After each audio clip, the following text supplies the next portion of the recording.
السلام على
صلی علی محمد. ایک سورہ فاتحہ 3 دفعہ سورہ توحید پڑھ کر تمام مومنین مومنات محرومین، تمام علماء، تمام شہداء اپنے محرومین کو، میرے محرومین کو، استاد شہید ست جعفر، شہید عارف حسینی اور غزہ کے شہداء کی روح کو پڑھ کر بخش. بسم اللہ الرحمن الرحیم.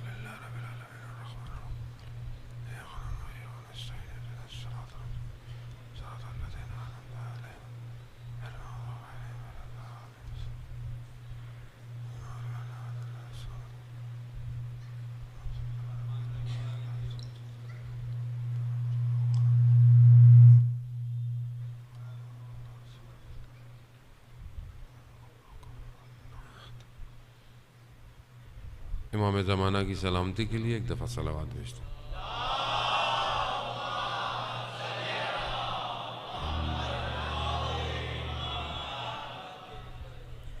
لا حول ولا قوة الا باللہ العلی العظیم. حسبنا اللہ ونعم الوکیل، نعم المولا ونعم النصیر. اعوذ باللہ من الشیطان الرجیم. بسم اللہ الرحمن الرحیم. الحمد للہ رب العالمین، والصلاة والسلام علی اشرف الانبیاء المرسلین، نبینا سیدنا بالقاسم محمد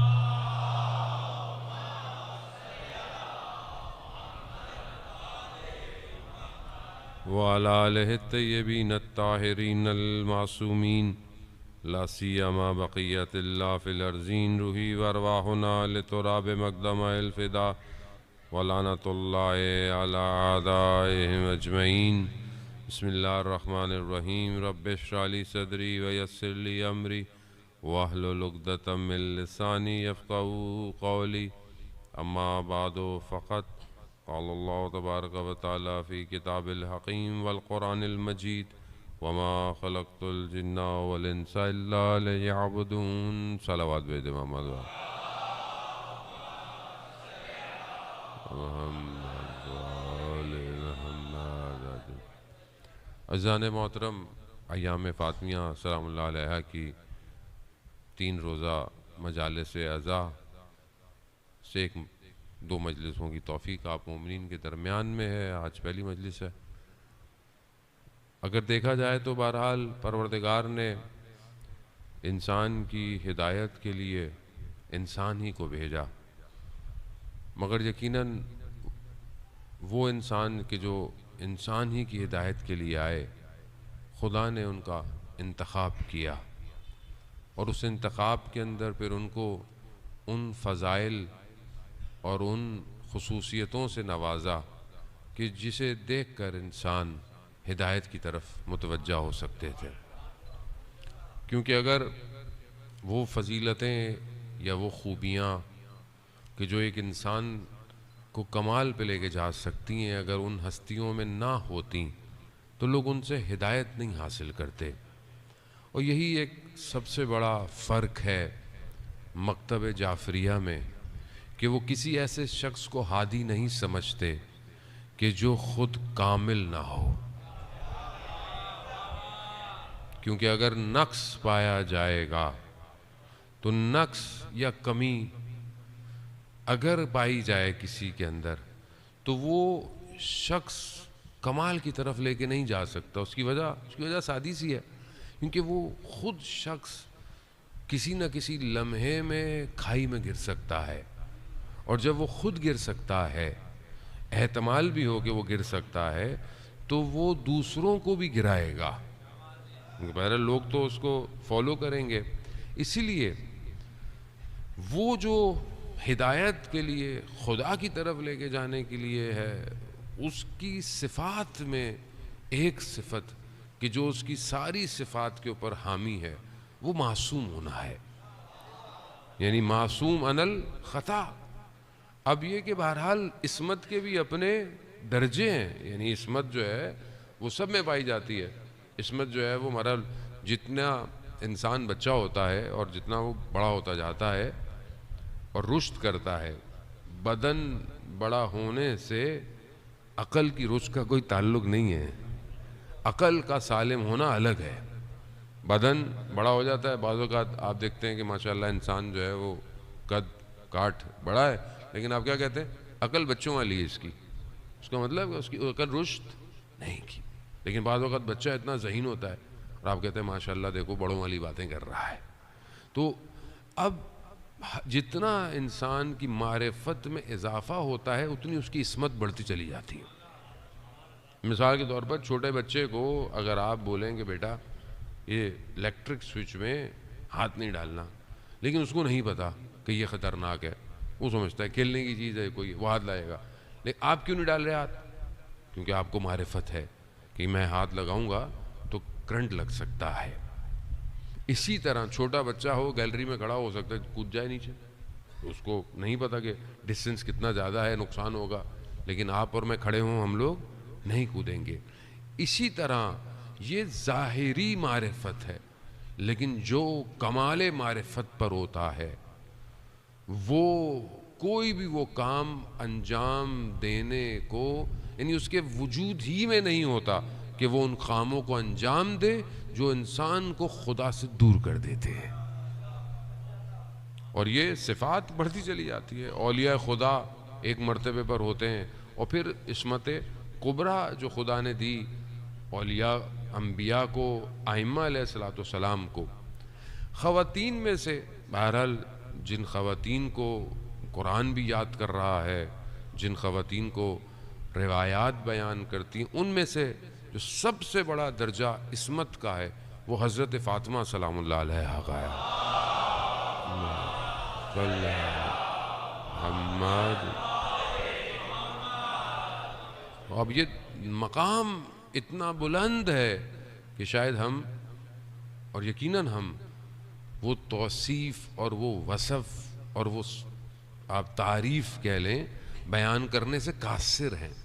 کیونکہ معرف جو ہوتا ہے، یعنی جو ایک شخص کسی کی تعریف کرے تو اس کا جس چیز کی وہ تعریف کر رہا ہے اس کو جاننا ضروری ہے، یا اس کے بارے میں اس کی نالج انفارمیشن ہونی چاہیے. ہماری اتنی حیثیت ہی نہیں کہ ہم اس خاتون کی تعریف کر سکیں کہ جو سر کائنات ہے.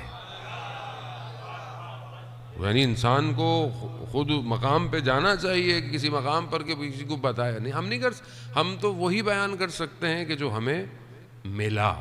اور کہاں سے ملا؟ وہی بیان کر سکتا ہے کہ جو پہچانتا ہے.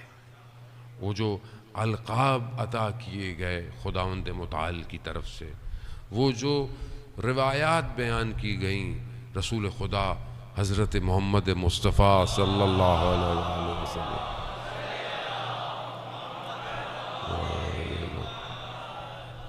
وہ خود اس خاتون کے لیے. اور یہاں پر کہ اگر کسی کی زندگی کو کمال پر دیکھنا ہے تو زندگی کا کمال ہندسوں پہ نہیں ہے کہ مثلا کسی نے جو ہے وہ 50 سال زندگی گزار دی، 60 سال زندگی گزار دی کہ وہ کمال نہیں. یہاں کمال اس زندگی کا ہے کہ وہ کم مگر کیسے گزاری گئی. یعنی کہنے کو 18 بہاریں ہیں زندگی میں، مگر یہ 18 بہاریں اتنی وسیع ہیں کہ پورے طول زمان میں اس سے بڑی خاتون کوئی بھی نہیں ہے. یعنی یہ 18 سال اتنے حاوی ہو گئے کہ سیدتو نساء العالمین ہے، از اول تا آخر، یعنی حضرت آدم سے لے کر قیامت تک کے لیے سب خواتینوں کی سردار. تو یہاں پر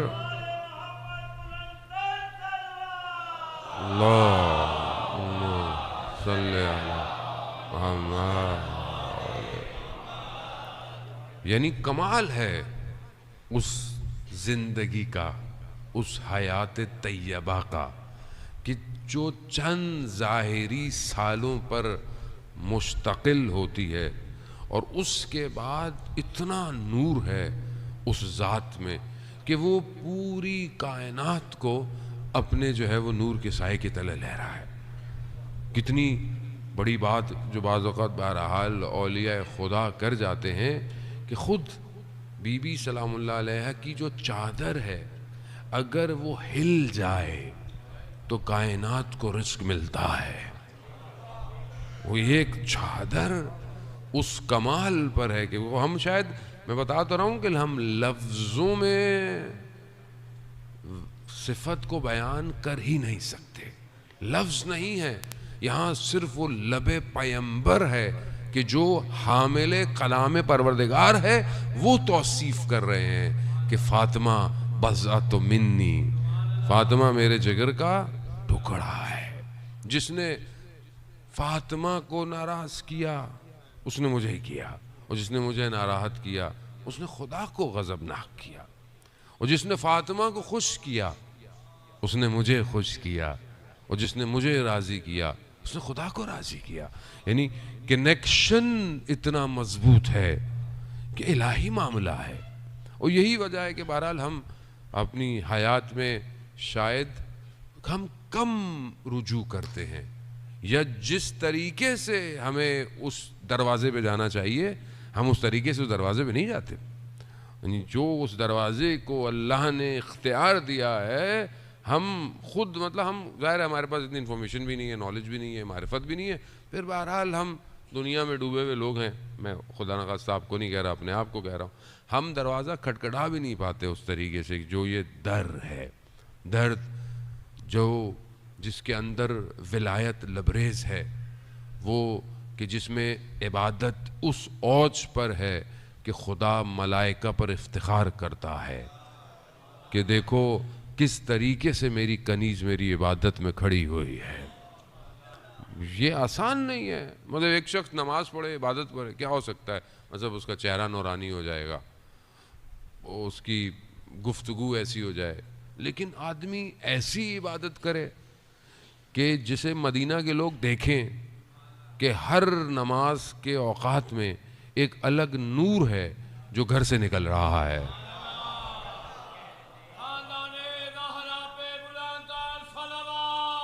اللہم صلی علی محمد. یعنی آخر وجود میں ایسا کیا ہے کہ جب وہ خدا کی حمد اور ثنا کرتا ہے یا رکوع اور سجود میں جاتا ہے تو ایک ایسا نور ہے کہ جو دوسرے عالم کی طرف پرواز کر رہا ہے. وزان محترم، بہرحال یہ توصیف اور یہ وصف اور یہ تعریف اسی لیے ہے کہ پہچانے کہ یہ کون ہے.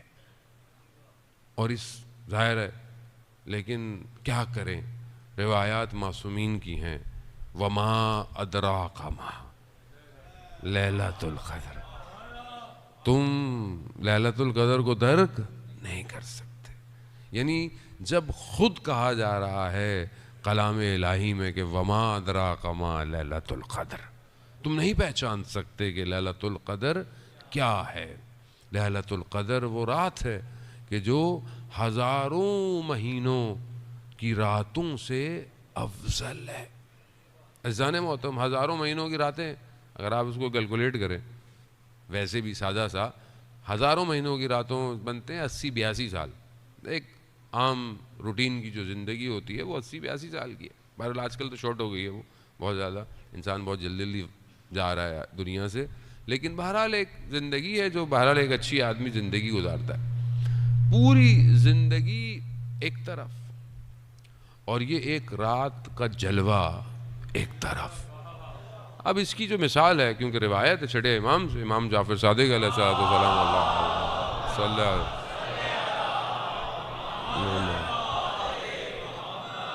امام فرماتے ہیں کہ لیلۃ القدر جو اس سورت کی ذیل میں جو تفاسیر ہیں وہ فرماتے ہیں کہ وہ ہماری جد جو ہیں وہ اس کی تفسیر ہیں، یعنی لیلۃ القدر ہماری جد ہیں۔ آیت اللہ ملا قلی حسین ہمدانی بیان کرتے ہیں کہ مطلب اگر درک کی کوشش بھی کرنی ہے، کیونکہ بہرحال ادراک کا تعلق عقل سے ہے، اور ظاہر ہے درک کی جہاں گفتگو آتی ہے وہاں مخاطب عقل ہے، اور عقل اگر سالم نہ ہو تو ذرا سا بھی درک کرنے سے قاصر ہے۔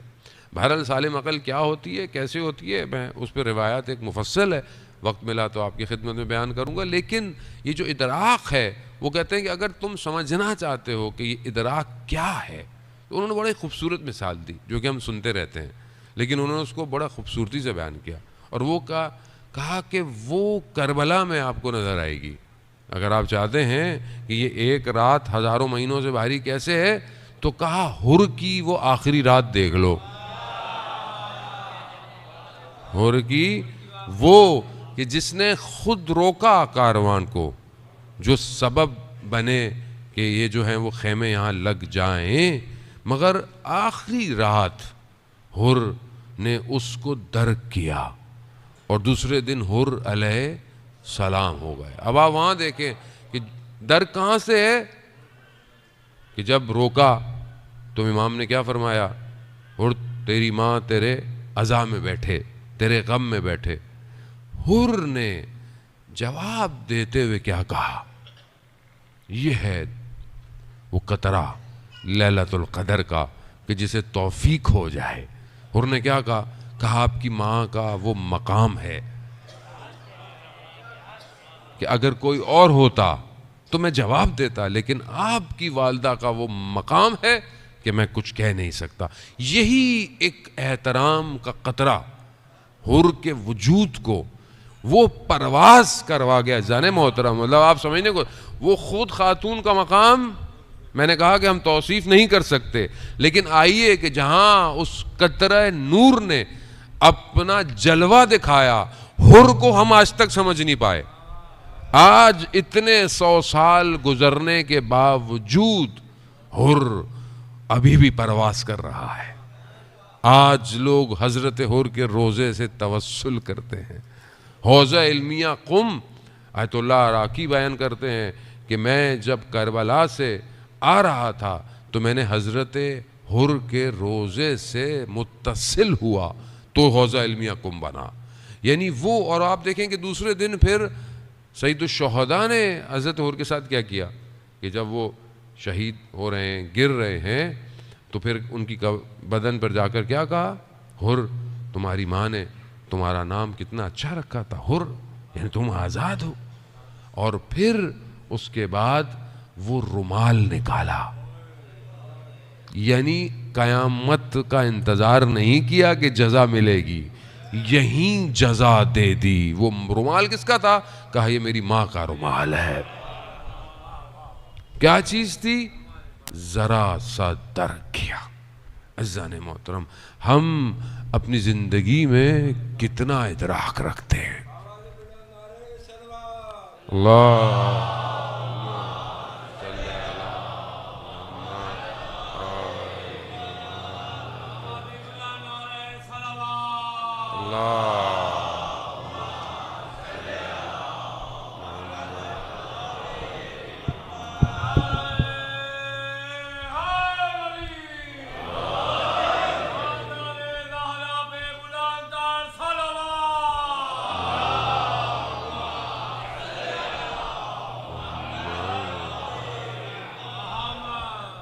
اب ہم اپنی زندگی میں بہرحال دیکھیں کہ ہماری زندگی میں یہ ادراک کتنا ہے، ہم کتنا خاتون کو پہچانتے ہیں اور کتنا ان کی سیرت پر عمل کرتے ہیں۔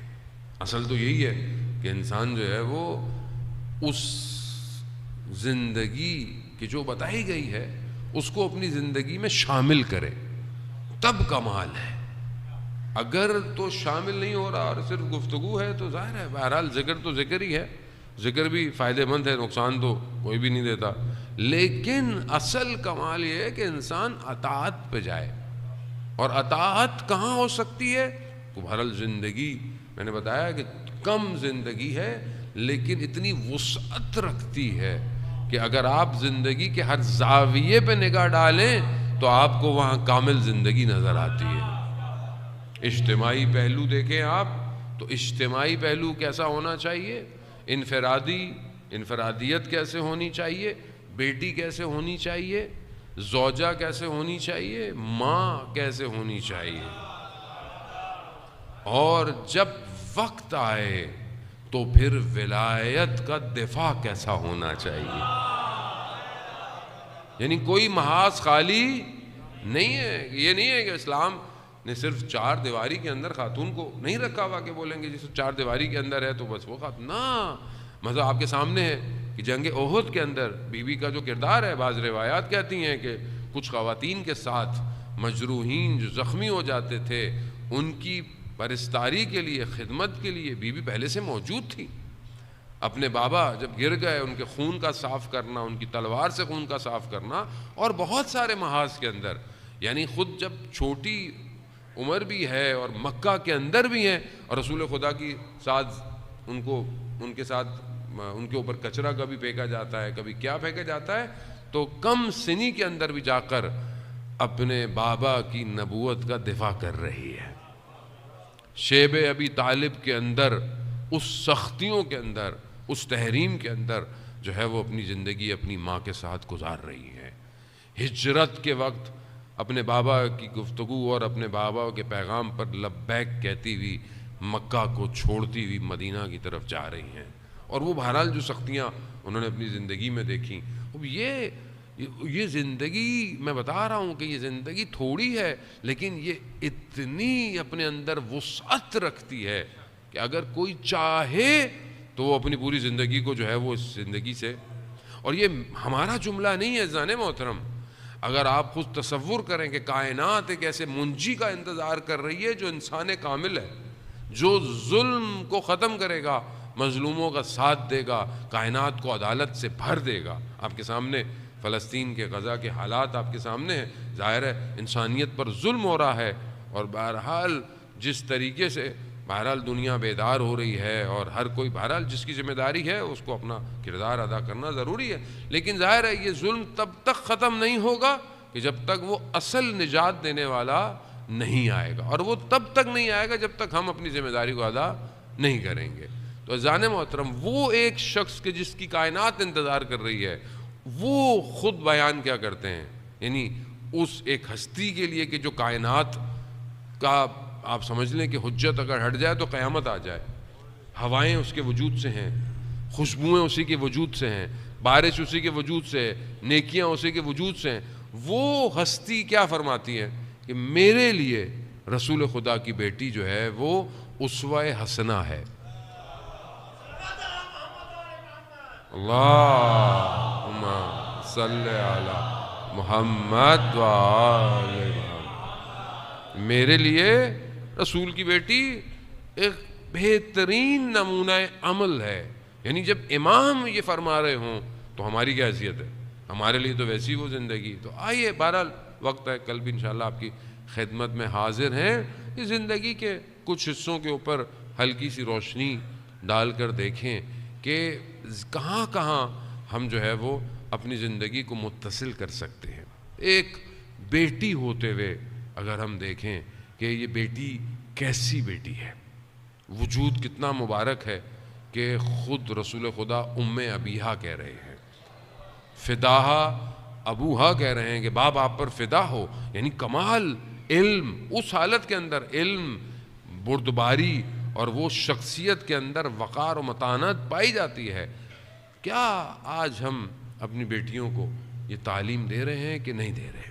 بہرحال یہ سوالیہ نشان ہے. دوسرا, باپ اور بیٹی کا رابطہ کیسا ہے کہ جب بیٹی تشریف لاتی ہے باپ کھڑے ہو جاتے ہیں, جھک جاتے ہیں، ہاتھوں کا بوسہ دیتے ہیں، اپنی جگہ پہ بٹھاتے ہیں۔ بہرحال خاتون کا مقام ہے، اس میں کوئی شک نہیں ہے، لیکن بہرحال ایک باپ کا رابطہ ہے بیٹی کے ساتھ۔ اب یہ رابطہ کیا آج معاشرے کے اندر ہے کہ نہیں ہے؟ آج کیا باپ اپنی بیٹی کا احترام کرتا ہے کہ نہیں کرتا؟ آج ایک باپ اپنی بیٹی کو وہ مقام، وہ جگہ دے رہا ہے کہ نہیں دے رہا؟ وہ یہ بہت ضروری ہے، کیونکہ بہرحال معاشرہ کا جو پہلا ایک خاتون کا وجود ہے وہ بیٹی ہی ہے۔ جب بیٹی کسی قابل ہوگی تو کل وہ بہترین زوجہ بنے گی، اور پھر وہ پرسوں بہترین ماں بنے گی، اور وہ پھر اپنے وجود سے، اپنے باطن پاک سے معاشرے کو کوئی نہ کوئی فرد دے گی، لیکن ابتدا بیٹی سے ہے۔ لیکن یقیناً بیٹیوں پہ کام کی ضرورت ہے، ان کی تربیت کی ضرورت ہے، ان کے ساتھ رویے کی، برخورد کی۔ لیکن آج بھی آپ دیکھیں کہ معاشرہ ہمارا، کہ وہ عرب کا جاہل معاشرہ، کہ جہاں بیٹیوں کو زندہ دفنا دیا جاتا تھا، اس دور میں خدا نے رسول خدا کو بیٹی ہی دی۔ کہا کہ دنیا یعنی خاتون کو کس نگاہ سے دیکھتی ہے، اور خدا نے رسول کو خاتون اور بیٹی دے کر ان کے مقام کو، ان کی افضلیت کو وہ ہستی دے دی کہ رسول کی پوری نسل جو ہے، انا آتینا کل کوثر،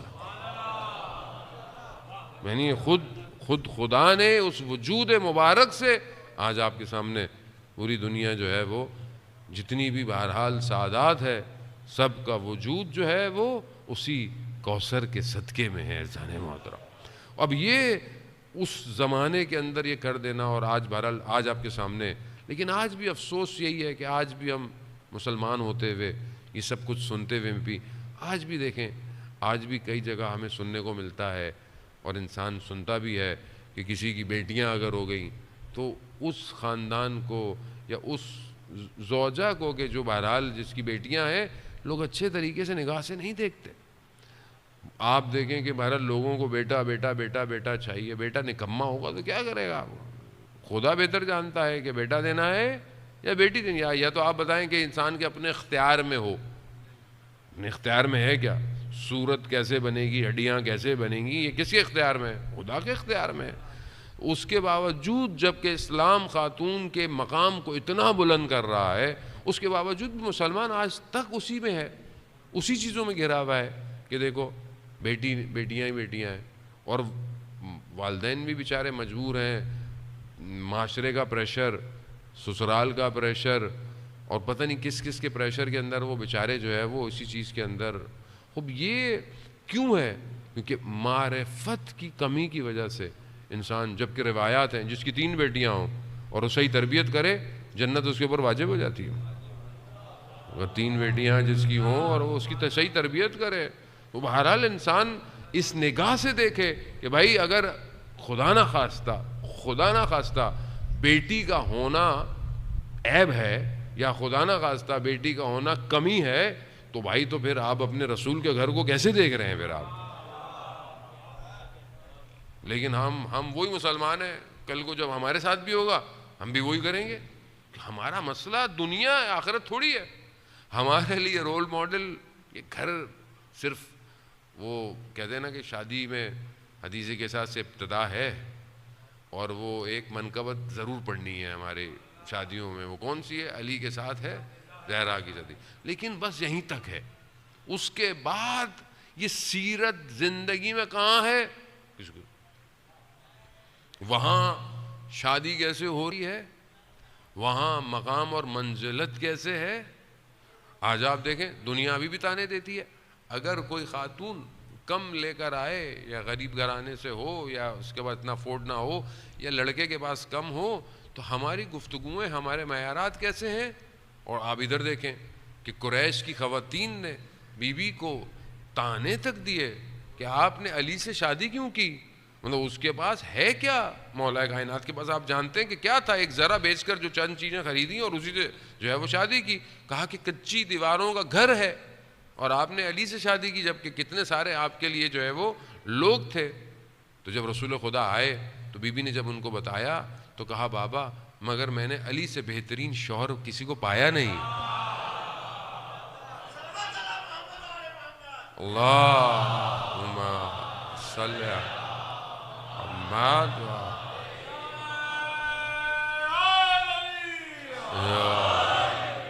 اب یہ دوسرا زاویہ ہے کہ جب آپ بھی اپنے لیے لائف پارٹنر دیکھتے ہیں، چاہے لڑکا لڑکی کو دیکھے یا لڑکی والے لڑکے کو دیکھیں، تو اس کے معیارات کیا ہیں؟ معیارات، یہ گھرانہ کیا معیار دے رہا ہے؟ وہ ہمارے لیے رول ماڈل کون سا گھر ہے؟ یہی گھر ہے نا.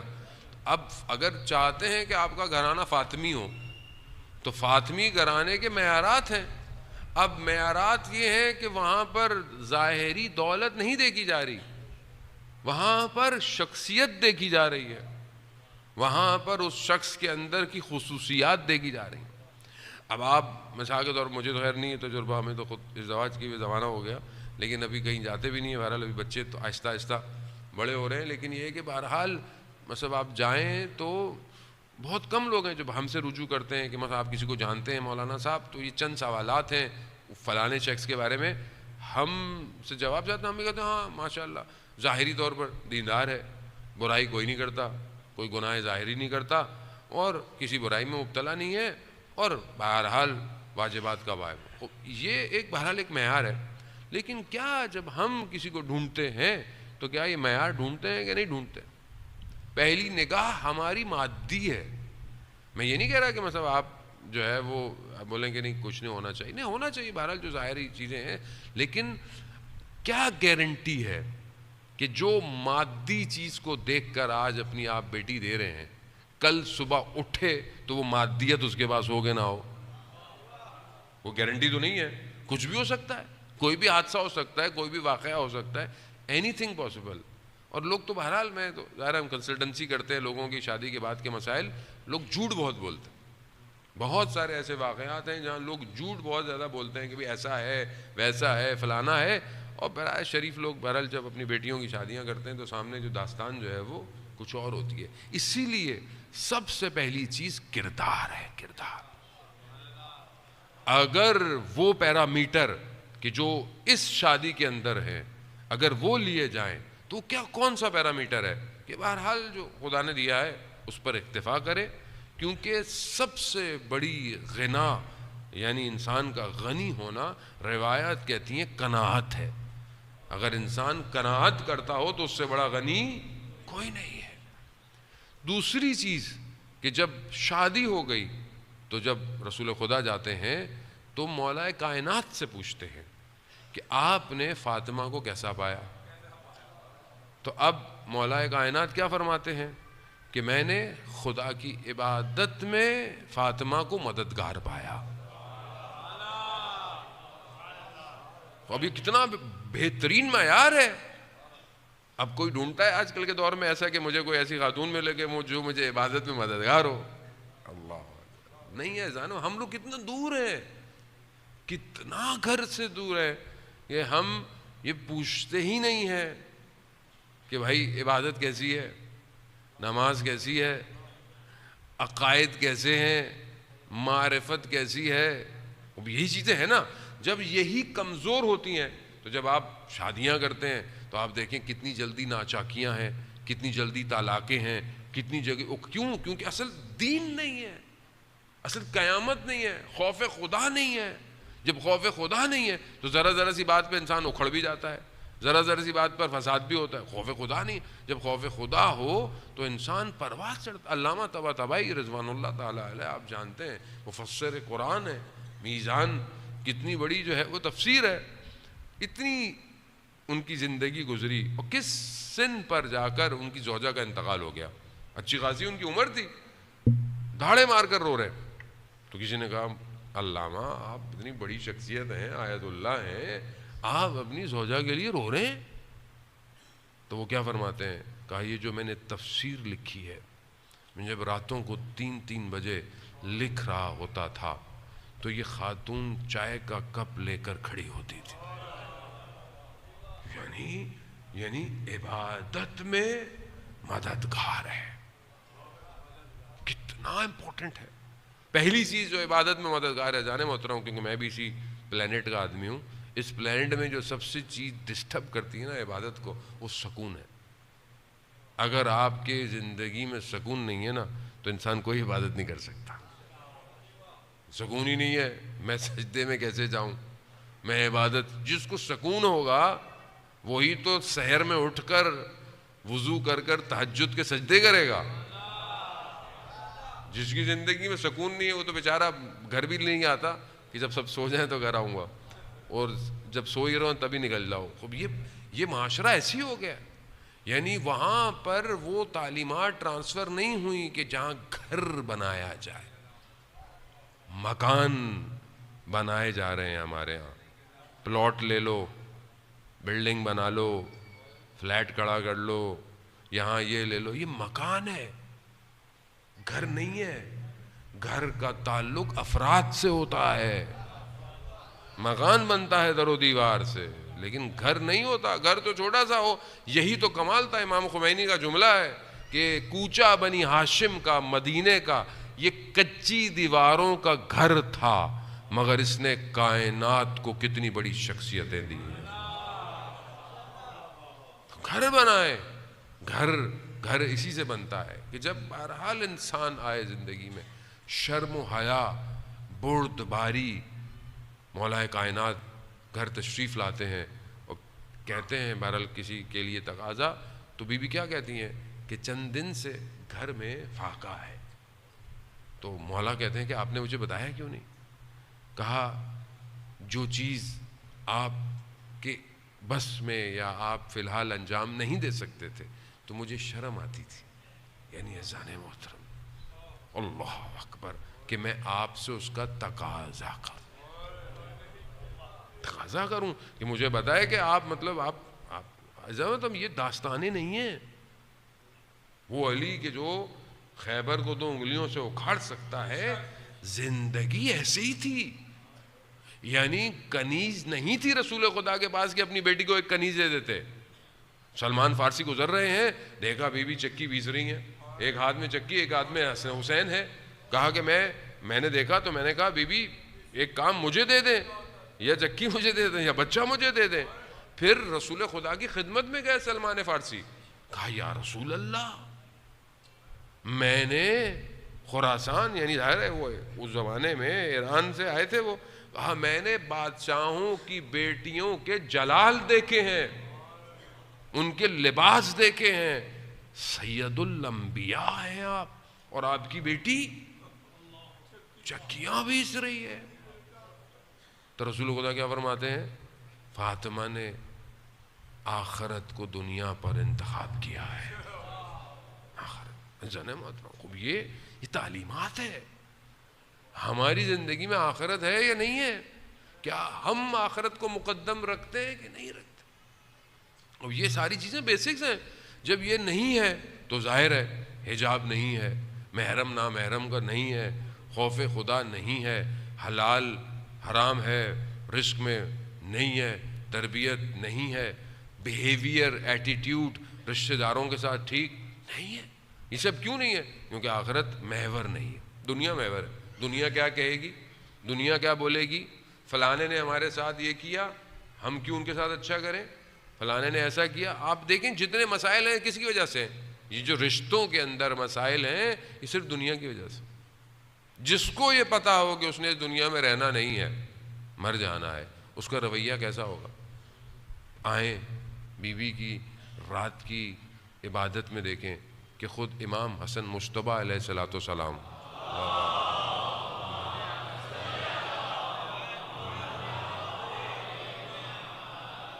امام فرماتے ہیں کہ میں نے اپنی والدہ کو کبھی اپنے لیے دعا مانگتے ہوئے نہیں دیکھا. 40 ہمسایوں کے لیے، 40 ہمسایوں کے لیے دعا مانگ رہی ہیں. ہم نے اپنے پڑوسی کے لیے دعا مانگی کبھی؟ لوگوں کو تو نام ہی نہیں پتا ہوتا برابر میں رہتا کون ہے. دعا کیا مانگیں گے؟ کبھی بھائی کے لیے، کبھی رشتہ دار کے لیے، کبھی آفس میں کولیگ کے لیے. خب یہ انسانیت کے وہ بیسک رولز ہیں کہ جس پر ایک چیز کھڑی ہو سکتی ہے. خب یہ اخلاقیات نہیں ہے معاشرے کے اندر. آج معاشرہ ایسی فقدان کی وجہ سے ہلا ہوا ہے. انسان میں تحمل نہیں ہے، بردباری نہیں ہے. اب آپ دیکھیں بیوی ایک جوان بچی آتی ہے اور اپنی والدہ کا سوال لے کر بیوی خدمت میں آتی ہے. کہا مجھے کچھ سوالات ہیں، 2-3 سوال کہتی ہے، روایت یہی کہتی ہے. سوال کرتی ہے، بیوی جواب فرماتی ہیں، اور پوچھتی ہے اور پوچھتی ہے، حتیٰ کئی سوالات پوچھتی ہے. پھر شرمندہ ہو جاتی ہے، کہتی ہے میں بہت معذرت چاہتی ہوں، میں نے آپ سے بہت سوال پوچھ لیے، اب نہیں آؤں گی آپ کے پاس. تو بیوی کہتی نہیں ایسی کوئی بات نہیں، تم نے جتنے سوال پوچھنے ہیں، جب تم نے آنا ہے آؤ. بردباری، تحمل، یہ ضروری ہے. اتنی سختیاں آپ کے سامنے روایت ہے کہ بی بی فوت فرماتی ہیں جتنی مصیبت مجھ پہ پڑی، اگر روزے روشن میں پڑتی تاریکی میں بدل جاتے. اتنی مصیبت کے بعد آپ مجھے بتائیں کہیں پر کوئی جملہ خدا کی بارگاہ میں یا کسی سے یہ کہا ہو کہ میں تو رسول کی بیٹی ہوں، میرے ساتھ یہ کیا ہو رہا؟ نہیں. عبادت، شکر، سجود کیسا ہے؟ یعنی اللہ اکبر. پریشانی اگر ہے تو کس کے لیے ہے؟ امت کے لیے. رسول کی بیٹی ہیں، جتنی رسول کو پریشانی امت کی تھی بیٹی کو بھی اتنی پریشانی ہے. روایات ہے رسول خدا گھر میں آتے ہیں بیٹی کے، دیکھا کہ بیوی جو ہے وہ پریشان ہے، چہرے پر اضطراب پایا جاتا ہے. رسول خدا پوچھتے ہیں بیٹی کیا ہوا؟ کہا بابا مجھے قیامت کا منظر پریشان کر رہا ہے. کہا بیٹا کیوں؟ کہا بابا قیامت میں سب کچھ عریاں ہوگا، یعنی سب کچھ کھلا ہوا ہوگا، سب کچھ نظر آئے گا. تو کیا بیوی کو اپنے لیے پریشانی تھی؟ وہ تو شافی محشر ہے، وہ تو خدا کی بارگاہ میں رسول خدا کے ساتھ ہیں، وہ تو مقام ان کا ہے کہ دنیا اور آخرت کی بہترین خواتین میں سے ہے. 4 بہترین خواتین میں سے اللہ نے ان کا انتخاب کیا، قرآن کی آیتیں ان کے اوپر نازل ہوئی ہوئی ہیں. کس کے لیے پریشانی ہے؟ امت کے لیے پریشانی ہے، چاہنے والوں کے لیے پریشانی، ماننے والوں کے لیے پریشانی ہے. ایسے میں حضرت جبرائیل تشریف لاتے ہیں اور کہتے ہیں کہ یا رسول اللہ خدا نے فاطمہ کو سلام بھجوایا ہے اور ان سے کہیں کہ پریشان نہ ہوں، ہم قیامت میں ان کے چاہنے والوں کو نور کے دائرے میں رکھیں گے. نور کے دائرے میں. خوب یہ عزیزان محترم، خوب یہ رابطہ خدا کے ساتھ بندگی اور عبودیت کا یہ محور ہے. ایک خاتون اگر آج معاشرے میں اپنا کردار کر رہی ہے تو سب سے پہلی چیز مہم اس کے لیے خدا کے ساتھ رابطہ ہے. اگر اس کا رابطہ خدا کے ساتھ اچھا ہے تو وہ اگر اس کے گھر میں مشکلات ہیں، اگر اس کے شوہر کا اخلاق اچھا نہیں ہے یا مشکلات ہیں، وہ وہاں صبر و تحمل کرے گی. اگر اولاد میں بیماری ہے، اولاد کے اندر مشکلات ہیں، وہاں وہ صبر و تحمل کرے گی. کیوں؟ کیونکہ دنیا میں ہر وقت نہیں رہنا. بعض اوقات لوگ اتنا چیخ و پکار اپنی زندگی میں کرتے ہیں کہ یہ ہو گیا وہ ہو گیا. بھائی کچھ نہیں ہوتا، 4 دن کی زندگی ہے اور ہر کسی کا امتحان الگ ہے، ہر کسی کی مشکلات الگ ہیں. اگر آج ہم اتنے زندگی کے امتحانات پر ہو رہے ہیں، مثال کے طور پر آج فلسطین میں ہونے والے واقعات کی مائیں خدا کی بارگاہ میں کیا کہتی ہوں گی کہ جن کے بچے جو ہے وہ اس ملبوں کے نیچے سے نکل رہے ہیں. آپ کے سامنے تصویروں کو انسان دیکھ نہیں سکتا کس طریقے سے، لیکن کیا مائیں ہیں. اور ظاہر ہے یہ مائیں اسی ماں سے درس لیے ہوئے ہیں. ایک ماں کی جس کی 3 بیٹیاں ایک دھماکے میں جنوب لبنان میں جو ماری گئیں. ابھی انہی واقعات میں اس ماں نے جب وہ ہاسپٹل میں سے ہوش میں آئی تو اس نے کیا کہا کہ میری 3 بیٹیاں، 3 چھوٹی بیٹیاں، بم پھٹ رہے ہیں تو کہہ رہی ہیں ماں ہمیں خوف ہو رہا ہے. تو ماں نے بولا بیٹا خوف کس چیز کا؟ کہا مر جانے کا خوف ہے. کہا ہاں. کہا بیٹا مر کر نقصان تھوڑی ہونا ہے، تم تو اتنی اچھی جگہ چلی جاؤ گی کہ جو یہاں سے بہت بہتر ہے. کیا ماں ہے آپ سوچیں. اور پھر وہی ہوا، وہ کہتے ہیں میں نے ان کو مسجد کی طرف لے کے جانے کے لیے ٹافیاں دلائیں، گاڑی میں بٹھایا اور تھوڑی گاڑی آگے گئی، وہاں سے ایک دھماکہ ہوا تو میں نے خود دیکھا کہ جس زخمی حالت میں مجھے نکالا گیا تو میں نے دیکھا میری 3 بیٹیاں جا چکی. کیا ماں ہے انسان محترم. بہرحال اب یہاں مدینہ، یہاں وہ وقت کہ جہاں رسول خدا کی زندگی کے آخری ایام ہے، بی بی اپنے بابا کے سرہانے بیٹھی ہوئی، آخری وقت ہے رسول خدا کا، اور ظاہر ہے مائیں بیٹیاں باپ کے جنازوں پر زینت ہوتی ہیں۔ مقتل آپ روایت سنتے رہتے ہیں، معروف ہے، دروازہ میں کوئی آتا ہے، بی بی پوچھتی ہیں کون ہے؟ کہاں بڑی دور سے آیا ہوں، رسول خدا کی زیارت کرنی ہے۔ بی بی فرماتی ہیں ابھی طبیعت ٹھیک نہیں ہے، ان کی صحت اچھی نہیں ہے، بعد میں آئیے گا۔ تھوڑی دیر پھر گزرتی ہے، پھر دق الباب ہوتا ہے، بی پوچھتی ہے کون ہے؟ کہاں بڑی دور سے آیا ہوں۔ کہا میں نے کہا ہے نا کہ ابھی حالت مساعدت نہیں ہے۔ تیسری دفعہ جب دق الباب ہوتا ہے تو رسول خدا فرماتے ہیں بیٹی جانتی ہیں کون ہے؟ کہتی نہیں بابا۔ کہا بیٹے ملک الموت ہے، آپ کے احترام میں وہ یہ مصائب کافی ہیں، آپ کے احترام میں اجازت لے کر اندر آنا چاہتا ہے۔ اس سے بڑا اور کیا غم ہے، اس سے بڑے اور کیا مصیبت ہے کہ ملائکہ پوچھ کے آتے تھے۔ میں تو بس یہی جملہ کہوں گا، یا رسول اللہ، جب باپ زندہ ہو تو ملائکہ بھی پوچھ کے آتے ہیں۔ آپ کے جانے کی دیر تھی یا رسول اللہ، امت بغیر پوچھے آئی ہے، اور نہ صرف آئی، لکڑیاں بھی لے کر آئی، دھمکیاں دی جا رہی ہیں۔ بی بی نے بہرحال اپنی حجت کو تمام کیا۔ عزیزان محترم، خدا آپ کو کسی غم میں نہ رولائے سوائے غم حسین کے اور اہل بیت کے۔ بی بی نے اپنی حجت کو تمام کیا۔ بی بی نے کہا کہ تم نہیں جانتے میں کون ہوں؟ اللہ، کہ شاید یہ بھول گئے ہوں، شاید یہ بھول گئے ہوں کہ میں کون ہوں۔ کہا کون؟ کہا میں فاطمہ ہوں۔ تو کہا ہوا کرے اگر علی کو نہیں بھیجا تو ہم دروازے کو جلا دیں گے۔ ہاں عزیزان محترم، نہ صرف دروازے کو جلایا گیا،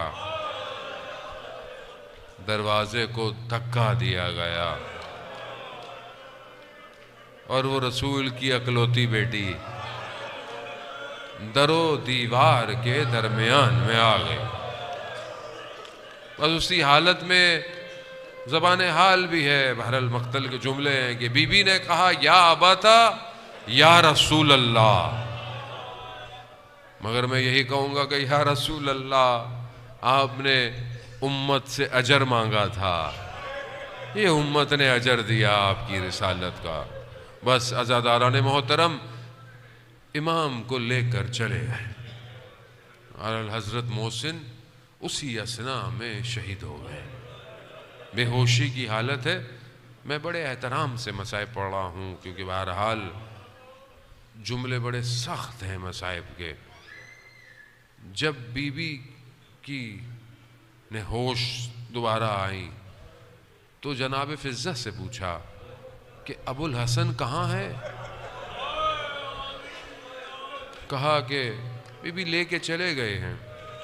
اسی حالت میں بھی بی بی نے کہا کہ مجھے چادر لا کے دو۔ چادر پہنی، اسی شکستہ حالت میں مدینہ کی گلیوں میں چلی گئی۔ جب دیکھا کہ علی کے گلے میں رسی ہے، اپنے ہاتھ کو علی کے کمر بند میں ڈالا کہ میں علی کو نہیں جانے دوں گی۔ عزیزان محترم، انہوں نے بڑی کوشش کی کہ یہ ہاتھ چھٹ جائے، مگر جب ظالموں نے دیکھا کہ یہ ہاتھ چھٹتا نہیں تو وہ ظلم کیا کہ میرا چھٹا امام فرماتے ہیں کہ اس غلاف کی ضربتوں سے ہاتھ میں ایسے زخم آئے کہ ہماری جدہ شہید ہو گئیں۔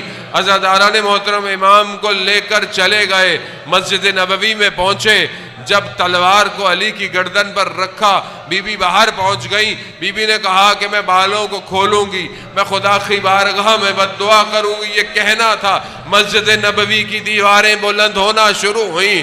حضرت علی نے فوراً سلمان فارسی کو کہا، سلمان جاؤ فاطمہ سے کہو کہ بد دعا نہ کرے، رسول خدا کی محنت جاتی ہے۔ بس میں یہ کہوں گا، بی بی بیٹھی رہیں جب تک علی کو چھوڑا نہیں گیا۔ میں کہوں گا یا سیدہ، آپ تو علی کو لے کر چلی گئی، لا یومو یومو کا ابا عبداللہ، ارے آپ کی بیٹی چند قدموں سے دیکھتی رہی۔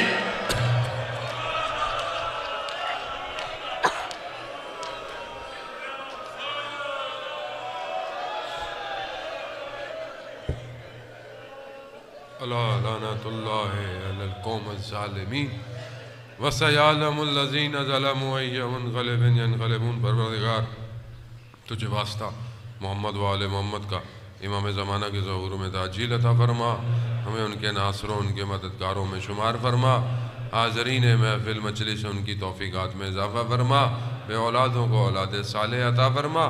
بہت سارے لوگ مریض ہیں، مجھے بھی کئی لوگوں نے کہا ہے پروردگار حاضرین میں بھی جو لوگ مریض ہوں پروردگار انہیں سب کو شفائے کامل اور عاجلہ عطا فرما۔ فلسطین میں ہونے والے ظلم میں پروردگار مظلوموں کا حمایت فرما، انہیں طاقت اور توانائی عطا فرما، انہیں جلد سے جلد کامیابی عطا فرما، دشمنان اسلام کو نیست اور نابود فرما، امت مسلمہ کو متحد ہونے کی توفیق عطا فرما۔ اللہم ارزقنا زیارت الحسین فی الدنیا و شفاعتہ فی الآخرہ۔ صلوات۔